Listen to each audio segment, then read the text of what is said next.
भोले बाबा के चरणों में कोटि कोटि प्रणाम, मैया पार्वती के चरणों में कोटि कोटि प्रणाम, सभी देवी देवताओं के चरणों में कोटि कोटि प्रणाम। दोस्तों, आप सभी के बीच में बहुत ही प्यारा शिव चर्चा भजन सुनाने जा रही हूँ। अगर आप सभी को हमारा गीत अच्छा लगता हो तो वीडियो को लाइक शेयर एंड कमेंट कीजिएगा। चैनल पर नए होंगे तो चैनल को प्लीज सब्सक्राइब जरूर कीजिएगा। दोस्तों, भस्म बिना दहिया ना सोबे बाबा, भस्म बिना दहिया ना सोबे बाबा, भस्म बिना दहिया ना सोबे बाबा, भस्म बिना दहिया ना सोबे बाबा, भस्म बिना दहिया ना सोबे बाबा, भस्म बिना दहिया ना सोबे बाबा। गंगा के धार बिना जटवा ना सोबे, गंगा के धार बिना जटवा ना सोबे, गंगा के धार बिना जटवा ना सोबे, चंदा बिना मस्तक ना सोबे बाबा, चंदा बिना मस्तक ना सोबे बाबा, चंदा बिना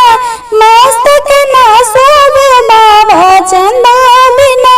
मस्तक ना सोबे बाबा, भस्म बिना दहिया ना सोबे बाबा, भस्म बिना दहिया ना सोबे बाबा। बिछुआ कुंडला बिना कनमा ना सोबे, बिछुआ कुंडला बिना कनमा ना सोबे, बिछुआ कुंडला बिना कनमा ना सोबे, सरप बिना गलवा ना सोबे बाबा, सरप बिना गलवा ना सोबे बाबा, सरप बिना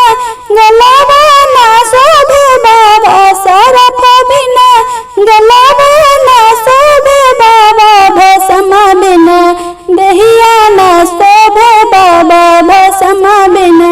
दहिया ना सोबे बाबा। त्रिशूल डामरुआ बिना हथवा ना सोबे, त्रिशूल डामरुआ बिना हथवा ना सोबे, त्रिशूल डामरुआ बिना हथवा ना सोबे, मृगछाला बिना डरवा ना सोबे बाबा, मृगछाला बिना डरवा ना सोबे बाबा, मृगछाला बिना डरवा ना सोबे बाबा, मृगछाला बिना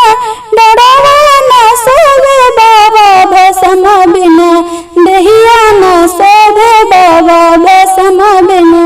दहिया ना सोबे बाबा। गौरा के बिना बाबा संघवा ना सोबे, गौरा के बिना बाबा संघवा ना सोबे, गौरा के बिना बाबा संघवा ना सोबे, गणपति बिना गोदिया ना सोबे बाबा, गणपति बिना गोदिया ना सोबे बाबा, गणपति बिना गोदिया ना सोबे बाबा, गणपति बिना गोदिया ना सोबे बाबा, भस्म बिना